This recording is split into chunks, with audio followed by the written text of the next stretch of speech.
kita tak jumpa mana film. Saya tak pasal Haji sungguh. Tengok sampai bawa balik kita dah bertemu orang. Daripada Saya tengok sini lah. aduh. Tak nak ingat mana? La ilaha illallah. Masa kita main apa? Yang program Hari Arafah. Arafah tu. Tahun dulu, setahun. Tu, sampai naik. Ni, sat pergi dewan tu balik depan.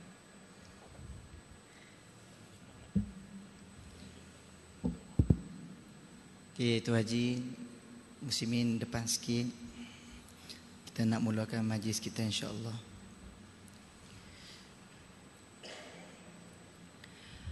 Astaghfirullahal azim alladzi la ilaha illa huwal hayyul qayyum wa atubu ilaih.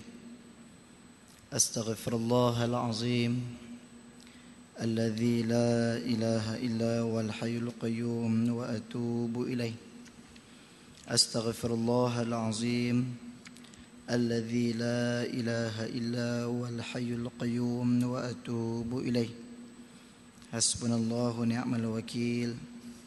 نعم المولى ونعم النصير ولا حول ولا قوة إلا بالله العلي العظيم. أعوذ بالله من الشيطان الرجيم. بسم الله الرحمن الرحيم.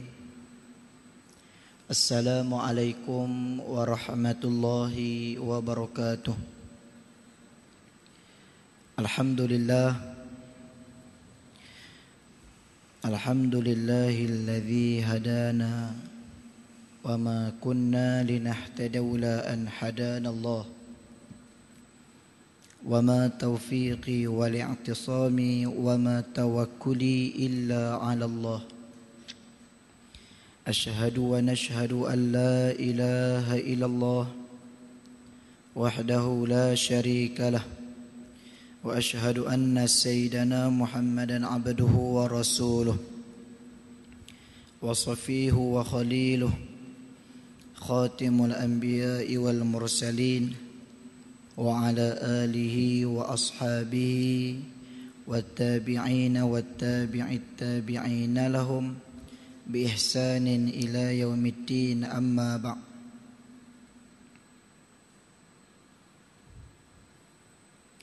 اللهم أخرجنا من ظلمات الوهم وأكرمنا بنور الفهم وافتح علينا بمعرفة العلم وأحسن أخلاقنا بالحلم واجعلنا ممن يستمعون القول فيتبعون أحسنه. قال الله سبحانه وتعالى في كتابه الكريم: أعوذ بالله من الشيطان الرجيم. من عمل صالحا من ذكر وأنثى وهو مؤمن فلنحيينه حياة طيبة ولنجزينهم أجرهم بأحسن ما كانوا يعملون. Sesungguhnya barang siapa yang melakukan amalan soleh, sama ada di kalangan lelaki maupun perempuan, maka mereka adalah orang yang beriman. Akan diberikan kepada mereka penghidupan yang baik, dan akan diberikan kepada mereka ganjaran dengan sebaik-baik ganjaran sekiranya mereka melakukan amalan soleh.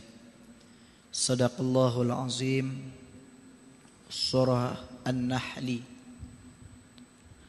ayat yang ke-97. Yang dikasihi lagi dihormati yang berbahagia timbalan pengurusi, seluruh ahli jawatan kuasa, Tuan Imam, muslimin, muslimat, hadirin dan hadirat yang dirahmati lagi dikasihi Allah Subhanahu wa ta'ala.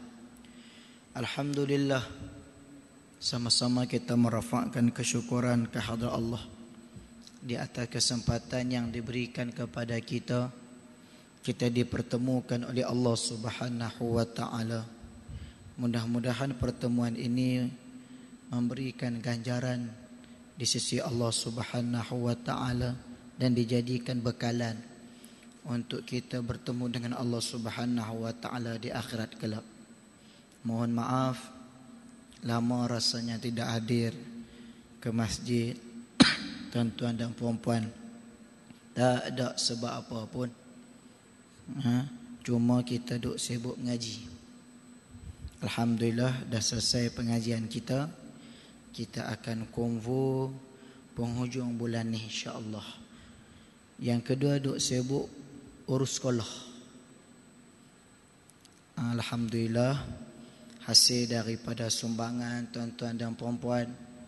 Seingat saya Ramadan yang lalu di surau di masjid kita ni dapat kita kumpul hampir kat 1,900 lebih tuan Jino, dengan hasil tuan-tuan yang menyumbang dan orang ramai. Kita sudah pun dapat membina bangunan 3 tingkat kita. Kita sudah masuk pada fasa yang kedua, yakni tingkat yang kedua. Yang pertama dah selesai, yang kedua dah selesai. Ni kita nak buat tingkat yang ketiga pula. Kita jangkakan insya-Allah paling cepat pun penghujung bulan 12, paling lewat pun penghujung bulan 5. Itu pun tertakluk kepada kewangan kita lah. Tapi ala kulli halnya, untuk pengetahuan tuan-tuan dan puan-puan, wang yang tuan-tuan dan puan-puan sumbangkan itu kita dah jadikan dia sebagai saham untuk tuan-tuan di akhirat, untuk bertemu dengan Allah Subhanahu wa taala. Dan bila-bila tuan-tuan ada masa lalu kot bagan serai tu, tuan-tuan singgahlah mahat tafiz kita. Tengok duit sumbangan tuan-tuan yang tuan-tuan bagi tu, kita dah tukar duit tu jadi bentuk bangunan, dan insya-Allah kita akan boleh menerima kebanyakan lagi pendaftaran pelajar-pelajar yang akan masuk pada sesi pengajian yang akan datang. Jutaan ribuan terima kasih. Jadi duk pulun yang tu tuan-tuan, dalam masa yang sama duk sibuk pendaftaran di bawah Majlis Agama Islam Negeri Perak dan Majlis Mufti Kerajaan Negeri Perak. Jadi dia duk sibuk yang tu tuan-tuan, menyebabkan kuliah tuan-tuan pun lama saya tak datang. Jadi mohon maaf banyak, dan insya-Allah sekarang ni nampak pun dah nampak okey sikit, tenang sikit, kita boleh hadir dan boleh menyambung pengajian kita insya-Allah. Kita masih lagi menggunakan kitab Munyatul Musalli Syekh Daud Abdullah Fatani dan Al-Bahjatul Mardiyah pada membincangkan masalah berkaitan dengan solat. Kita berada pada muqaddimah dalam kitab ini. Pada pengajian yang lalu kita melihat bagaimana yang dikatakan dengan Islam itu tiangnya didirikan dengan rukun Islam yang 5. Salah satu adalah solat. Dan juga solat ini memberikan perbezaan dan ciri untuk kita nak menentukan seseorang itu Islam ataupun kufur. Sekiranya seseorang tersebut meninggalkan solat, dia diumpamakan seperti membunuh dirinya sendiri. Kerana solat ini, kata penulis, kalau nak disembahkan, nak dibuatkan perumpamaan jasad manusia, batang tubuh manusia, solat ini seumpama kepala. Jika tidak ada kepala, bagaimana kita nak hidup? Jadi sekiranya seseorang itu hidupnya kita nampak kaya, kita nampak sihat, kita nampak mewah, tetapi dia tidak mendirikan solat, kita boleh namakan ia sebagai nyawa manusia yang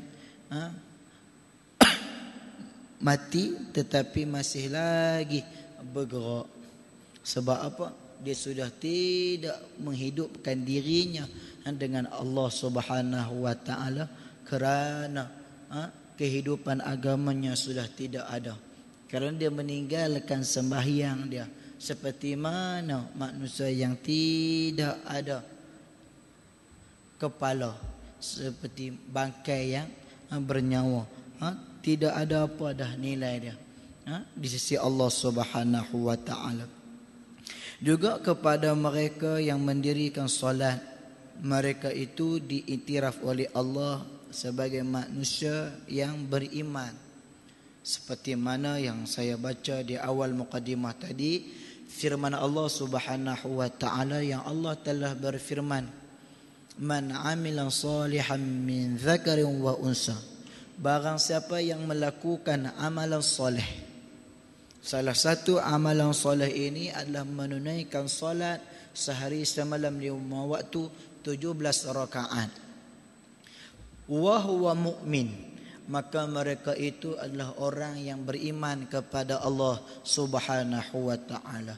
Pasal apa? Sebab dia yakin meninggalkan solat hukumnya haram, ganjarannya dosa, kesudahannya neraka. Dia melakukan solat, dia akan mendapat pahala yang kesudahannya adalah syurga Allah Subhanahu wa taala. Manusia yang tidak beriman kepada Allah, dia tidak akan mempercayai syurga neraka. Dia tidak akan mempercayai dosa pahala. Apabila dia tak meyakini, dia tidak mempercayai perkara-perkara ini, bagaimana dia nak mendirikan solat, bagaimana dia nak sembahyang. Dia nak susah payah tunduk sehari semalam 5 waktu, dia nak bersusah payah nak kena ambil wudu, dia bersusah payah nak kena pakai pakaian yang suci lagi bersih, dia susah payah nak main ke masjid, nak main ke surau. Kalau dia tidak ada iman tuan-tuan, dia tak ada boleh buat benda yang macam tu. Susah bahkan mustahil bagi dia untuk dia buat benda yang macam tu. Jadi Allah Subhanahu wa taala kata sekiranya mereka ini melakukan amalan soleh, mendirikan solat, maka mereka adalah manusia yang beriman. Tidak cukup dengan tu, walanuhyiyannahu, maka Allah akan berikan kepada mereka penghidupan. Penghidupan yang bagaimana ustaz? Hayatan thayyibah, kehidupan yang baik. Yang kita biasa dengar halalan thayyibah. Hak tu dalam produk Muslim Bumi Putra ada tuan-tuan. Kempen mencari makanan, mencari sumber daripada yang halal, daripada yang baik. Kita tak mau halal saja, kita nak juga baik. Kita tak mau baik saja, kita nak halal. Tak semua benda halal baik bagi kita. Tak semua benda baik halal bagi kita. Contoh paling mudah. Contoh paling mudah. Orang buat kenduri akikah. Kebetulan dia baru dapat cucu sulung. Anak lelaki, cucu lelaki. Maka disunahkan, sunat muakkad 2 ekor kambing. Maka dia pun sembelih. Kebetulan beli pula kambing tu dekat seorang ustaz. Lah ni sahabat saya Ustaz Marzuki Yusof, mudir pengetua Mahat Tafaqufiddin An-Nur di Kijai Kuala Ketih. Dia tengah duk buat jualan kambing murah lah ni tuan-tuan. Seekor kambing boleh dapat 400, boleh dapat 500. Kalau beli 3 ekor percuma sekor. Kempen kambing malam ni. Dak kawan kita tolong dia. Sebab apa? Dia buat jualan kambing tersebut bukan dapat untung apa-apa tuan-tuan. Nak bina pondok dia, nak bangunkan mahat tafih dia. Dia jual murah sungguh. Nak kata besar sangat pun tidak, nak kata kecil sangat pun tidak. Buat akikah cukup sangat dah, sesuai sangat dah. Kita pun bukannya ada duit sangat dah nak pergi cari kambing hak sekok 800. Tak ada pasal tuan-tuan. Jadi belilah murah-murah, cukup syarat umur dan sebagainya. Lepas dah tanggungjawab buat akikah. Nak bagi pemeliharaan anak, pemeliharaan cucu daripada Allah tu. Jadi kalau tuan-tuan nak kambing, boleh berhubung dengan dia. Dengan berhubungan kita boleh makan ya. Nak sedia kambing tak boleh. Daklah kok nak cari kambing murah dak. Kita abang. Dia boleh buat package lengkap. Nak suruh dah sembelih pun boleh, nak beli mentah-mentah dekat dia pun boleh.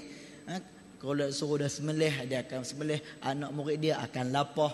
Kemudian kalau nak buat bakar, buat panggang, dia boleh panggang siap-siap. Kalau nak buat daging masak kurma, dia boleh buat. Kira lengkap mah. Kita ni nak buat kenduri. Kebetulan Ustaz Mujib abang kata ada kambing murah. Pilah jumpa Ustaz Mazuki. Beli dekat dia ustaz sembelih. Anak murid dah duk mengapai Quran, tolong duk lapah kulit, tolong duk potong kulit, daging dan sebagainya. Kita pula suruh dia masak siap apa semua, main tak kat rumah kita. Malam tu kita panggil lah AJK masjid, orang masjid main makan kenduri akikah di rumah kita. Main tu imam.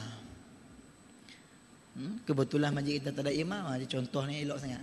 Bukan imam masjid ni lah. Mai makan. Tok imam kata, masak apa hari ni lah? Nama kebetulan lah. Masak kambing. Tok imam, akikah. Kambing masak apa? Masak kurma. Oh, kena selera kita. Bukan Tok imam gaut nah. Sungguh no. Oh, jangan duk cari pasal Tok imam. Ni, saya sediakan Tok imam ikan keri ni. Serebeh terus muka Tok imam. Tahlil tak jadi malam tu. Benda tu halal tak? Halal. Kambing tu ustaz tolong sembelih. Anak murid ustaz tolong masak. Kita beli dengan wang ringgit. Buat kenduri akikah pula. Takkan tak halal. Tapi baik dah untuk kita makan. Tak baik. Bukti dia, try makan. Esok imam tak main subuh, terus duduk tanya. Kebetulan imam sakit kot. Oh cukup pantang. Tu tak semua benda halal. Baik. Tambah kita, saya tengok malam ni di masjid kita ni. Ramai dah. Veteran dah. Umur melepasi 40 tahun. Separuh umur umat Nabi SAW. Yang makan tu semua jenis pantang. Kita pun pantang juga. Pantang jumpa.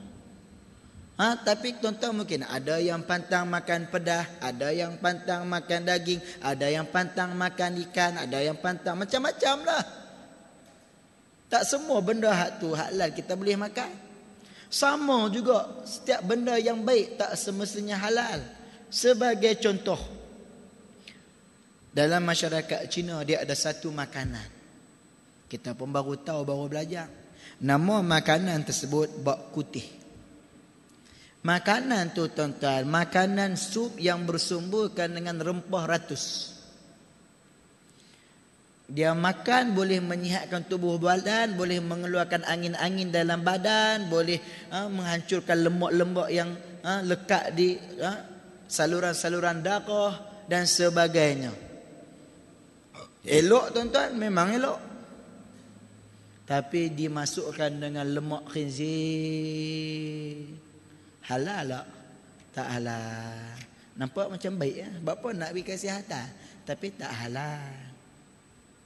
Jadi halalan thayyibah tu benda yang kita sedia maklum dah, menjadi tuntutan kefarduan kepada kita ni, khususnya kita ni ketua rumah tangga, cari benda tu untuk nak bagi makan diri kita, anak pinak kita. Benda tu memang pun kadang-kadang dah kita jaga dah sekarang ni. Ayam pun kita beli dengan cara yang disembelih, yang tidak ada was-was, yang ayam tersebut dibacakan dengan ayat Quran, dibacakan Yasin. Sakan ayam kita tu tuan-tuan.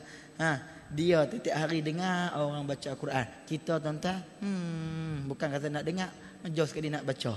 Bagus ayam daripada kita. Jadi kita cari dalam tu tak ada masalah apa dah. Tapi yang kita nak daripada Allah tu hayatan thayyibah, kehidupan yang baik. Nah, ni bukan semua orang dapat tuan-tuan. Kehidupan yang baik, kehidupan yang diredai oleh Allah, kehidupan yang diberkati oleh Allah, kehidupan yang dirahmati oleh Allah. Tak semestinya orang tu kaya, tak semestinya orang tu anak ramai, tak semestinya orang tu harta banyak. Dia kehidupan yang baik dah. Tak semestinya orang fakir miskin, papa ke dana, selai seminggu, keh pagi makan pagi, keh petang makan petang. Dia dianggap manusia yang tidak baik kehidupan dia. Bukan, itu penglihatan manusia, pandangan manusia. Tapi kehidupan yang baik bagi pandangan Allah, yang Allah nak bagi kepada manusia, dia melakukan ibadah pada Allah. Kalau kita ni tuan-tuan mai solat 5 waktu di masjid surau, dengar pula pengajian ilmu kita, ada orang kata kita jahat. Biar kita mai niat nak mencuri pun. Biar kita mai pun nak tunggu makanan tadi, kalau ada orang buat tahlil buat makanan, aku tak makan lagi hari ni. Biar mai pun nak jadi SB, ustaz tu nak cerita apa malam ni aku nak buat laporan ke. Biar kita nak mai niat macam tu pun. Tapi mai saja di masjid, mai saja di surau, dengar majlis ilmu, dengar pengajian, solat pula berjemaah. Orang nak kata kita jahat? Tak ada dah tuan-tuan. Orang kata kita baiklah tuan-tuan. Ni hayatan thayyibah. Salah satu ukuran orang itu mendapat hayatan thayyibah, kehidupan yang baik, sembahyang di sisi Allah. Apabila tuan-tuan dia mendapat kehidupan yang baik, maka Allah Subhanahu wa taala memberikan jaminan kepada mereka, qad aflahal mu'minun, mereka akan jadi manusia yang beriman, yang berjaya dunia dan berjaya di akhirat. Apa lagi yang kita nak tuan-tuan? Apa lagi yang kita nak? Sebab itu hikmah azan kepada manusia, yang pertama mengajak hayya 'alas salah, nak kepada kebahagiaan dunia akhirat, hayya 'alal falah. Tak cukup dengan hayya 'alas salah, kena hayya 'alal falah. Kalau hayya 'alas salah pun tak selesai lagi, macam mana dia nak falah? Falah hanya di dunia tapi tidak di barzah, tidak di alam akhirat, tidak terlepas daripada api neraka Allah. Apa maknanya kehidupan kita tuan-tuan?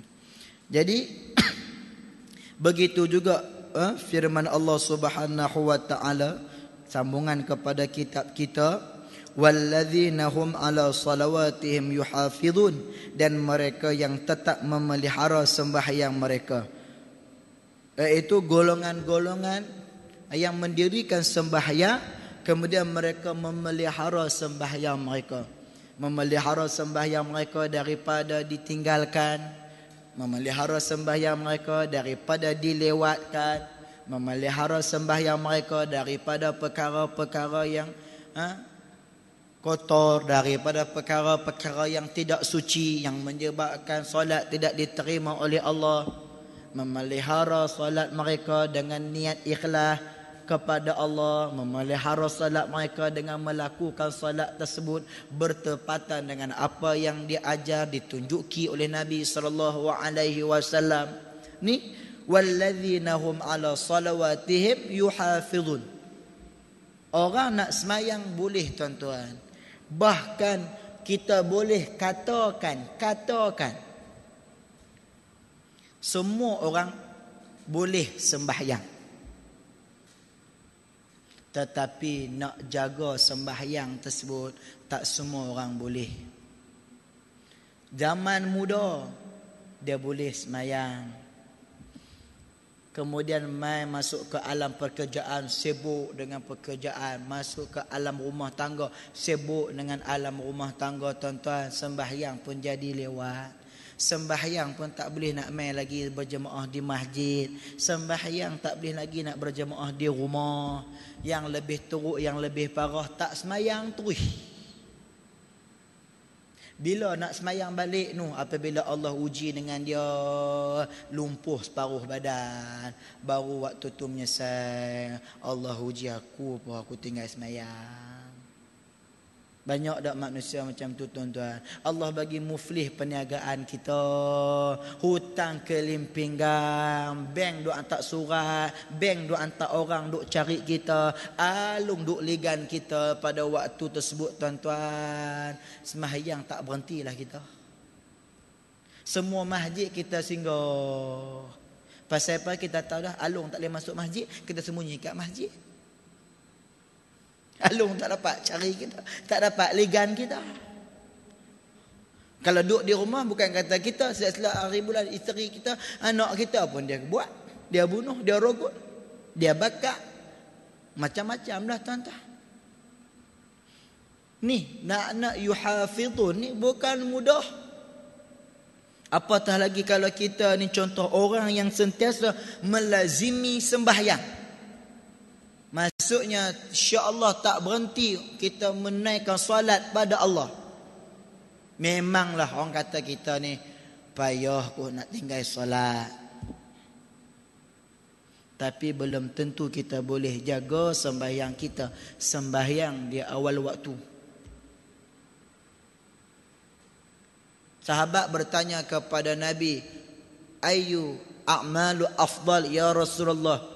Apakah amal yang paling baik, yang paling besar, yang paling banyak ganjarannya di sisi Allah Subhanahu wa ta'ala?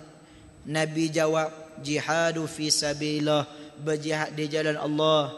Thumma, kemudian sahabat bertanya, as-salah faridah ala waqtiha, salat fardu di awal waktu. Bukan nak kata tuan-tuan ni, kita ni orang duk panggil ustaz pun taklah sampai peringkat kita tinggal solat, tapi nak semayang di awal waktu tu tuan-tuan cukup payah, cukup susah. Sebab itulah Allah Subhanahu wa ta'ala memberikan ganjaran yang besar kepada manusia yang mendirikan solat dan menjaga solatnya. Di antaranya mendirikan salat di awal waktu. Satu. Yang kedua, kita dah senantiasa melazimi salat. InsyaAllah confirm tak tinggal salat dalam masa yang sama di awal waktu. Silap-silap hari bulan waktu tak masuk pun kita dah angkat takbir dah. Jaga sungguh salat kita di awal waktu tu. Tapi dia mai pula masalah hati, khusyuk ke tak khusyuk? Kok tu pula? Bukan mudah tuan-tuan. Walladzina hum ala salawatihim yuhafidun. Allah nak bagi kejayaan pada seseorang. Seseorang tersebut perlu melakukan pelaburan yang besar kepada Allah untuk nak mendapat kejayaan. Tak mustahil lah tuan-tuan. Benda ni akal logik manusia pun boleh terima. Kita masuk dalam bisnes, kita masuk saham, nakkan saham kita hebat, masuklah banyak sikit. Nak keuntungan kita banyak, keluar modal banyak sikit. Ni logik akal manusia, sistem perniagaan. Macam itulah juga dengan Allah, dengan amalan kita. Nak dapatkan sesuatu benda, ya memang jaminan daripada Allah. Allah nak bagi kepada kita, tapi bukan saja-saja. Afasiban nasu an yutraku an yaqulu amanna wa hum la yuftanun. Kamu menyangka kamu manusia yang beriman, kamu menyangka kamu dah jadi hamba Tuhan, kamu menyangka kamu dah memperolehi segala-galanya, tapi kamu tidak pernah pun berkorban, kamu tidak pernah pun diuji oleh Allah Subhanahu wa ta'ala. Allah nak terima kita manusia yang beriman? Dah. Jadi apabila Allah memberikan kejayaan kepada manusia yang memelihara solatnya, maka manusia itu juga perlu berusaha mendapatkan fadilat, mendapatkan kelebihan yang dijanjikan oleh Allah. Kalau dah kita solat kita jaga, kalau dah waktu di awal waktu kita solat, hati pula kita kena jaga. Ini perjuangan kita tuan-tuan.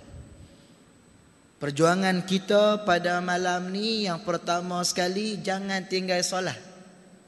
Sebab kita dah mula solat dah.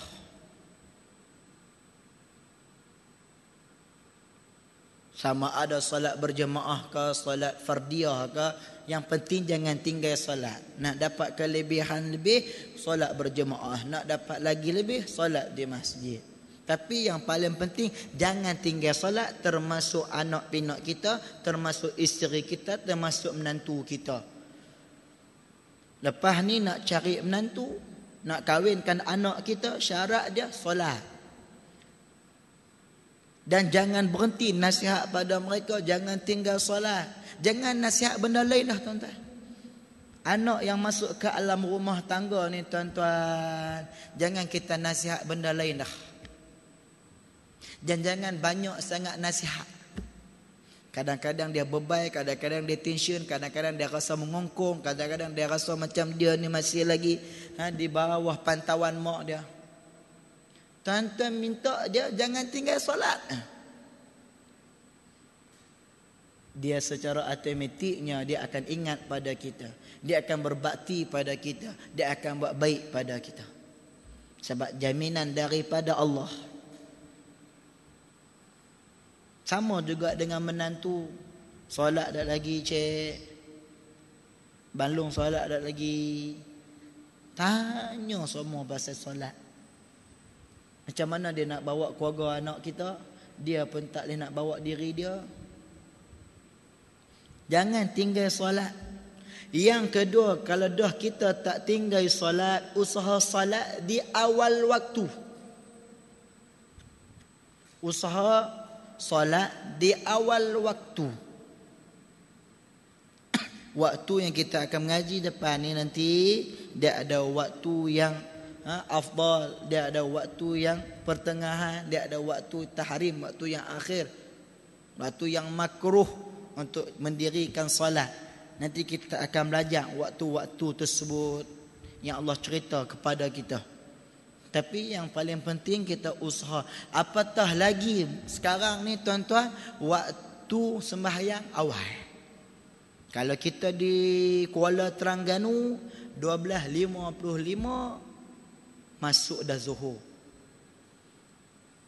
Pantai Timur dia masuk dulu. Lepas tu dia akan masuk di Kuala Lumpur, Selangor. Kemudian dia akan main ke belah utara. Utara paling lewat masuk. Kita main solat Jumaat, minta main awal. Saya baru-baru ni khutbah di Masjid Kuala Darak,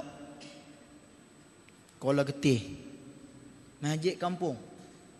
Biasalah, mungkin tak perasan ke sibuk duk buat kerja kampung dan sebagainya. Macam mana khatib nak mula khutbah? Bilangan makmum pun tak cukup 40. Time kita mula khutbah, mula duk main seorang. Tuan-tuan jangan khalid. Bukan sekadar pahala tuan-tuan hilang, tak dapat. Orang kata tolong ayam pun belum tentu nak dapat. Mai awal tanda kita ni nak solat, nak bersedia untuk mendengar khutbah.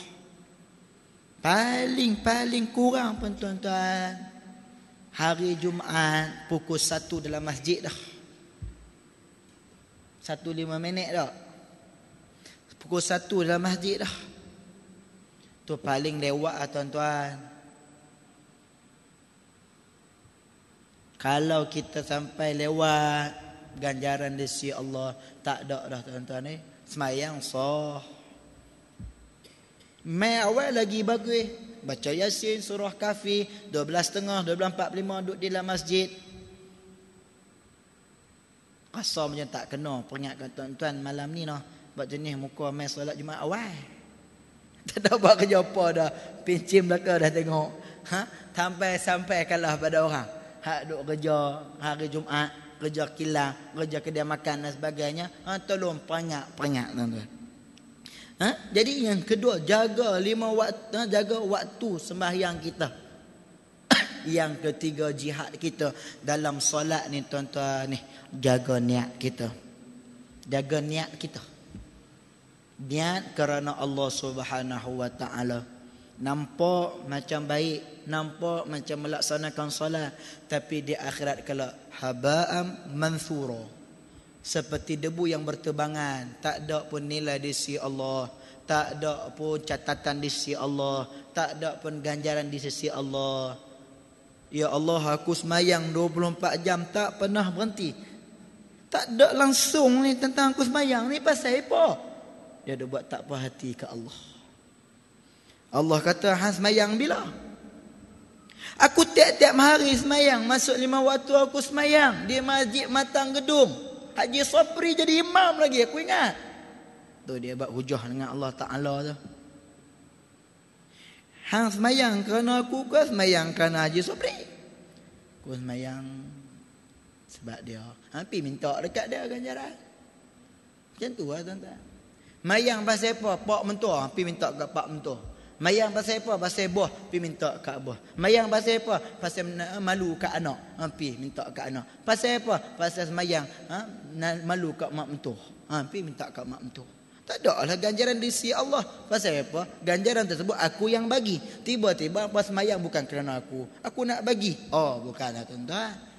Walaupun Allah Maha Pemurah lagi Maha Penyayang, pemurah Allah tu tempat dia kena ada. Tapi kalau sembahyang kita menduakan Allah, Allah tak pemurah dah orang yang macam ni tuan-tuan. Pergi minta lah pada siapa yang apa duk harap sangat, yang apa nak tuju sangat, yang apa duk niat sangat. Jangan minta pada aku. Ni jihad kita sekarang, orang yang mendirikan sembahyang. Bermakna tuan-tuan, sembahyang kita ni tak akan pernah sempurna. Tu terus sembahyang tak akan pernah sempurna. Apatah lagi orang yang tak sembahyang. Lebih-lebih lagi lah tuan-tuan. Ni kita daripada muda sampai umur sekarang, sembahyang tak pernah sempurna. Ialah kita nak usaha istiqamah di awal waktu, kita nak usaha istiqamah hati kita niat pada Allah Subhanahu wa taala, maka tak berkesudahan. Tetapi tuan-tuan, dalam proses tersebut Allah dah bagi ganjaran kepada kita. Walanajziyannahum bi ahsani ma amilu walanajziyannahum ajrahum bi ahsani ma kanu ya'malun. Allah akan berikan dah ganjaran kepada kita, menyebabkan Allah Ta'ala redha. Radhiyallahu anhum wa radu'an. Tak apalah hang buat amalan serba kekurangan, disebabkan hang duk buat juga, aku bagi pahala dekat hang. Tak apalah hang nak buat susah payah, serba kekurangan, kelemahan, kedhaifan, aku bagi ganjaran juga pada hang ni. Dalam proses tersebut Allah bagi ganjaran pada kita. Jadi inilah motivasi sebagai orang yang beriman. Orang yang beriman ni motivasi dia tinggi. Pasal apa? Syurga Allah Subhanahu wa taala. Dan firman-Nya lagi, illal musallin alladzina hum ala salatihim daimun, kecuali orang-orang yang bersembahyang yang berkekalan memelihara sembahyang mereka. Ni Allah cerita manusia yang sembahyang tetapi kesudahannya dimasukkan ke dalam neraka Allah Subhanahu wa taala. Kecualilah mereka yang sembahyang daimun, sentiasa memelihara, menjaga sembahyang mereka. Ni sebab apa nak kena jaga benda tu tuan-tuan? Supaya nak menyelamatkan diri kita daripada api neraka. Inilah orang duk kata semayang tapi buat jahat. Sedangkan inna salata tanha 'anil fahsya'i wal munkar. Solat itu boleh mencegah dia daripada melakukan kemungkaran dan keburukan. Tapi dia sembahyang tak boleh mencegah benda tersebut, sebab dia tak menjaga solat dia. Adalah benda yang tak kena dengan solat dia tu, menyebabkan solat pun dia buat, jahat pun dia buat. Sembahyang duk rasuah, sembahyang duk riba, sembahyang duk curi. Dia solat tersebut tidak boleh nak memelihara dia, sebab dia tidak memelihara solat. Jadi apabila dia mendirikan solat, maka solatnya itu membawa dia masuk ke dalam neraka Allah. Kecuali daimun, orang yang sentiasa memelihara solat mereka. Orang-orang yang berperangai keluh kesah dan resah, gelisah apabila ditimpa sesuatu musibah atau kecelakaan, dan orang-orang yang apabila mendapat kebajikan mereka enggan berbuat kebaikan, adalah terkeluar daripada orang yang berkekalan memelihara solatnya. Orang yang tidak memelihara solatnya, maka dia akan boleh memberikan kesan, aplikasi kepada kehidupan dia. Dia menjadi manusia yang keluh kesah. Dia jadi manusia yang cepat tension, cepat marah. Dia jadi manusia yang susah nak berkomunikasi dengan baik. Ajak bersembang sikit kira nak marah, ajak bersembang sikit kira nak tinggi suara, ajak bersembang sikit pongoi.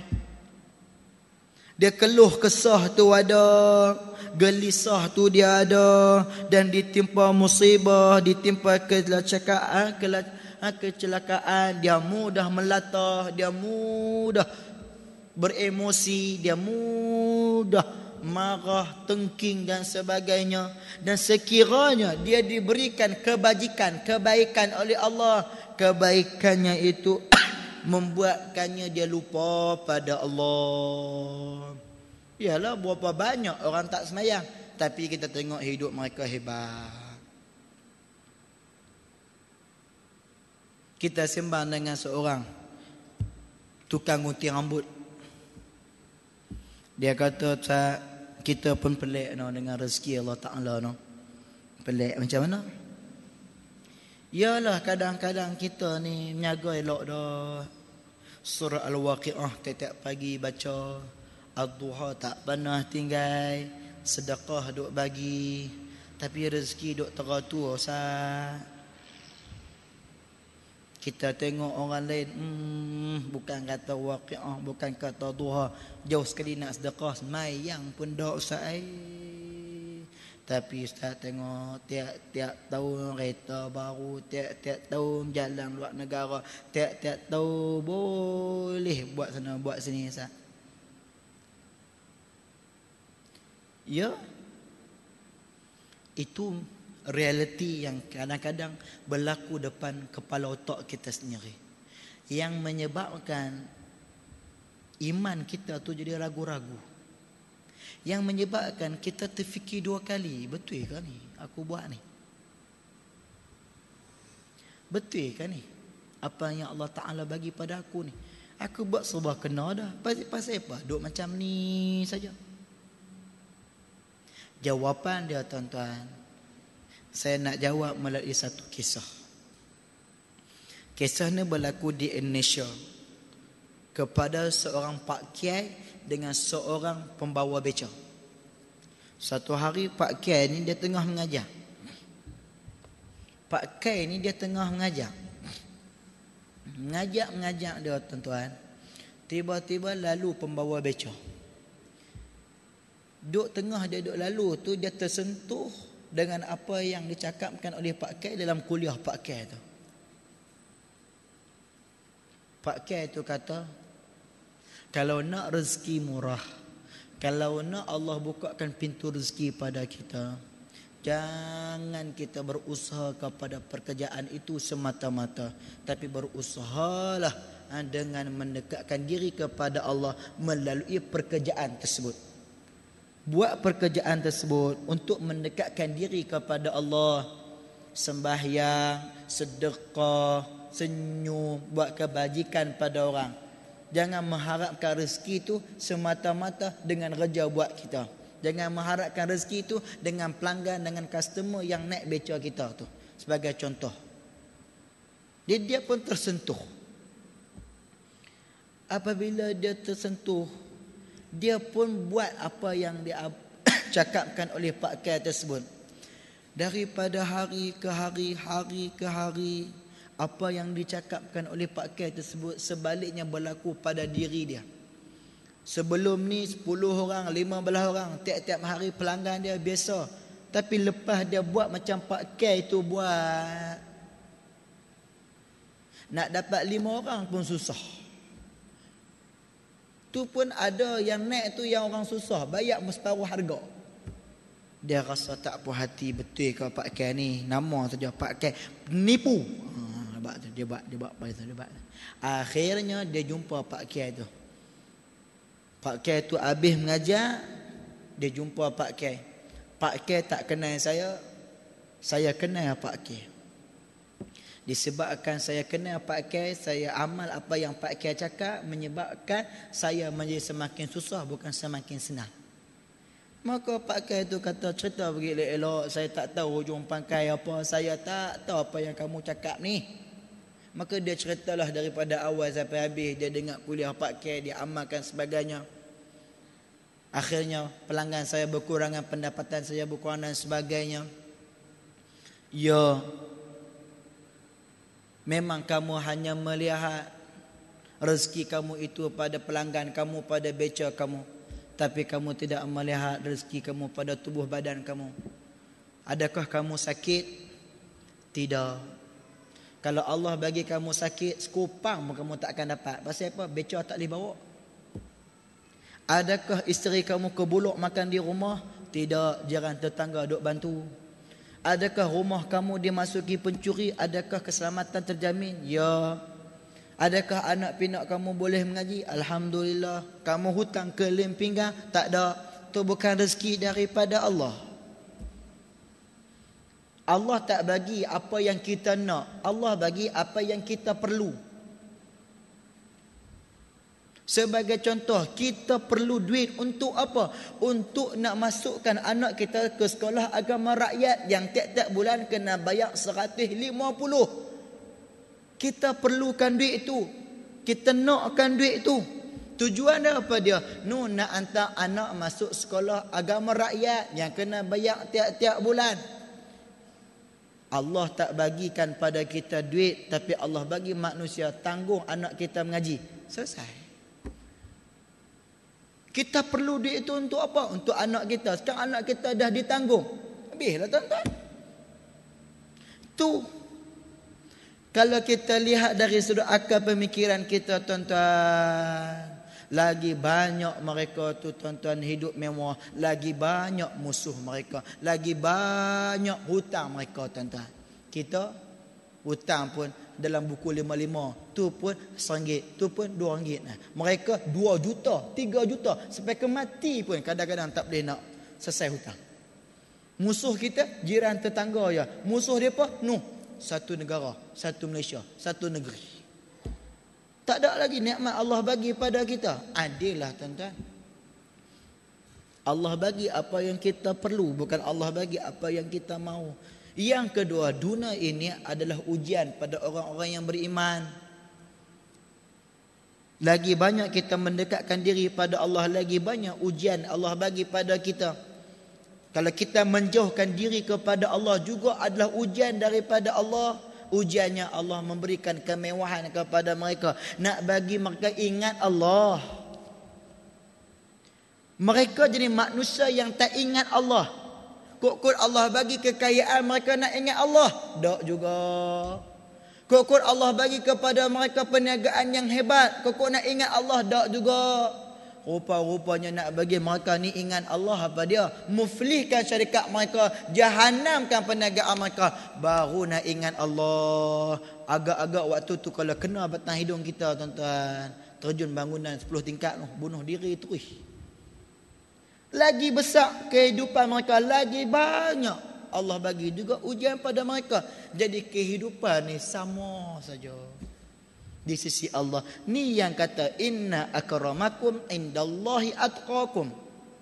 Kehidupan di sisi manusia, di sisi Allah, bukan pada miskin kaya, bukan kata susah senang, bukan kata sakit sihat, pada ketakwaan mereka.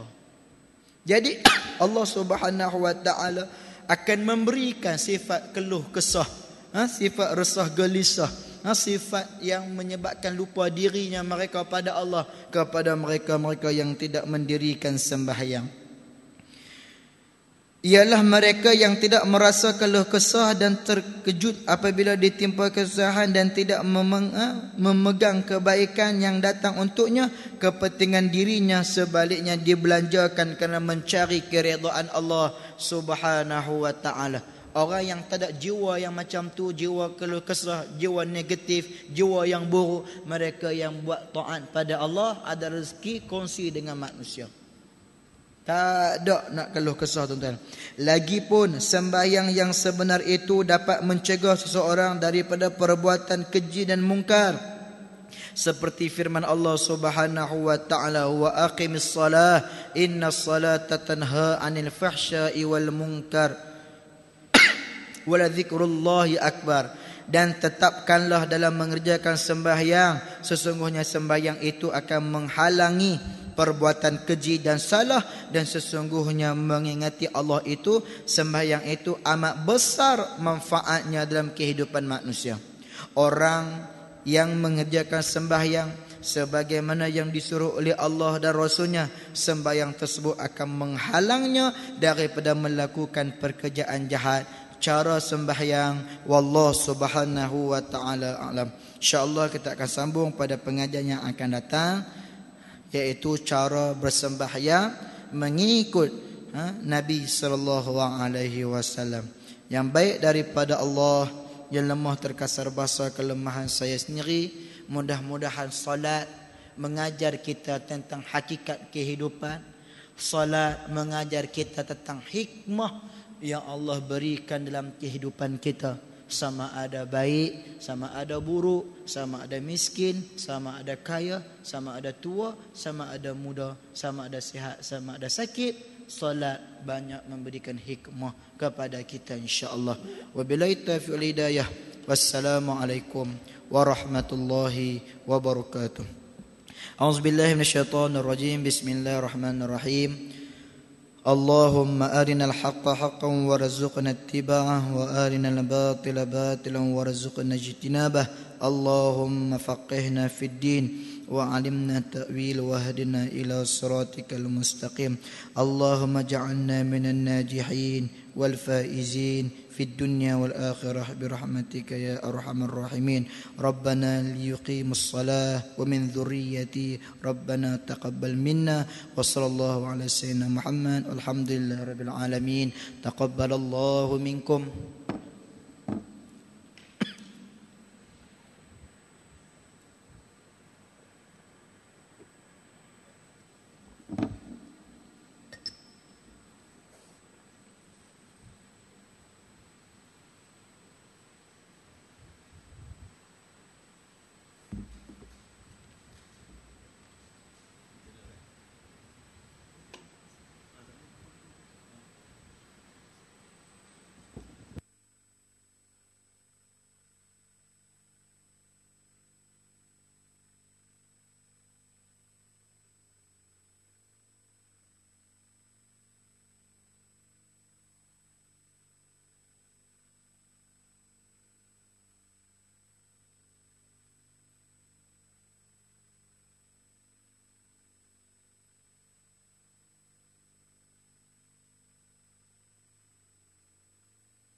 الله أكبر الله أكبر أشهد أن لا إله إلا الله أشهد أن محمدا رسول الله حي على الصلاة حي على الفلاح قد قامت الصلاة قد قامت الصلاة الله أكبر الله أكبر لا إله إلا الله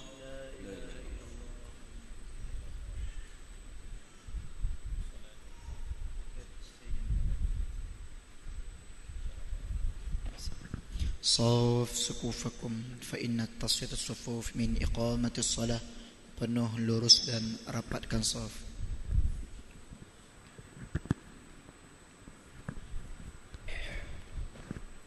Wassalli ta'ala wassalli fadunsh arba'an.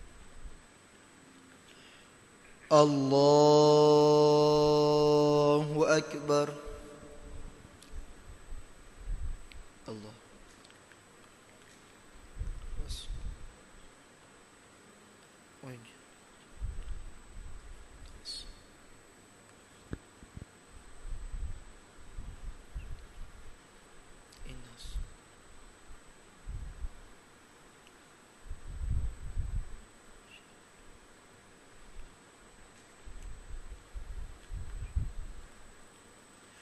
بسم الله الرحمن الرحيم الحمد لله رب العالمين الرحمن الرحيم مالك يوم الدين إياك نعبد وإياك نستعين اهدنا الصراط المستقيم صراط الذين أنعمت عليهم غير المغضوب عليهم ولا الضالين